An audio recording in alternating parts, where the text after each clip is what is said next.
জনসংখ্যা বৃদ্ধি পায় জ্যামিতিক হারে, কিন্তু খাদ্য উৎপাদন সেভাবে হয় না।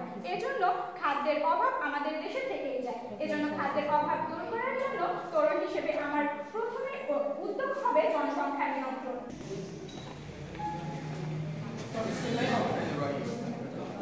অন্তর্বাদ উপজেলা প্রশাসন ও রাজশাহী জেলা পরিষদ আগল জেলা বরিশাল এর উদ্যোগে তারুণ্যের উৎসব 2025 উপলক্ষে তারুণ্যের ভাবনায় আহমেদ বাংলাদেশ শীর্ষক কর্মশালা উপস্থিত রয়েছে রাজশাহী ইউনিয়ন পরিষদের চেয়ারম্যান, উপজেলা শিক্ষা অফিসার এবং বিভিন্ন বিদ্যালয় থেকে আগত শিক্ষকগণ এবং আমার প্রিয় ভাই বোনেরা, সবাইকে আমার সালাম। তারুণ্যের শক্তি অর্থাৎ তারুণ্যই পৃথিবীর প্রাণ।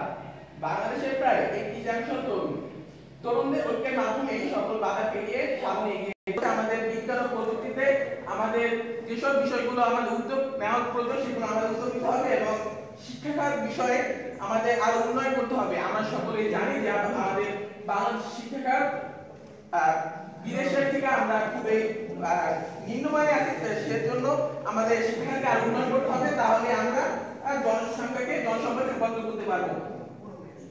তারপর সেই কমিউনিকেশন ও বাস্তবতা বৃদ্ধি করতে হবে, যেখানে আমরা সবাই জানি যে আমাদের আউটসোর্সিং বা ফ্রিল্যান্সিং যেটা আছে সেটা হচ্ছে আমাদের বাংলাদেশের অর্থনৈতিক ব্যবস্থায় খুবই একটি ধাপে আছে। সেখানে হচ্ছে আমরা এই রাজনৈতিক বিষয়টি প্রয়োগিত হবে। পরিবার পরিকল্পনা ও বাল্যবিবাহ প্রতিরোধে সচেষ্ট হতে হবে এবং পরবর্তীতে আসি স্বেচ্ছাসেবকমূলক কর্মকাণ্ডে তরুণদের অংশগ্রহণের প্রতি গুরুত্ব দিতে হবে। আমরা স্বেচ্ছাসেবকমূলক কর্মকাণ্ডে যদি আমরা তরুণদের না পাই, তাহলে পরবর্তী প্রজন্ম ভাববে যে এটি হচ্ছে আমাদের স্বেচ্ছাসেবকমূলক যে কর্মকাণ্ড আছে এগুলো হচ্ছে খুবই একটি যাচ্ছে তাই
আমরা যারা বিচারক মন্ডলী এখানে আছে আমরা সিদ্ধান্ত নেব, এর ফাঁকে তোমরা নাস্তা খেয়ে নেবে।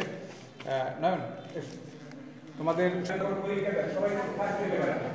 ভালো ছাত্র আছে, একজন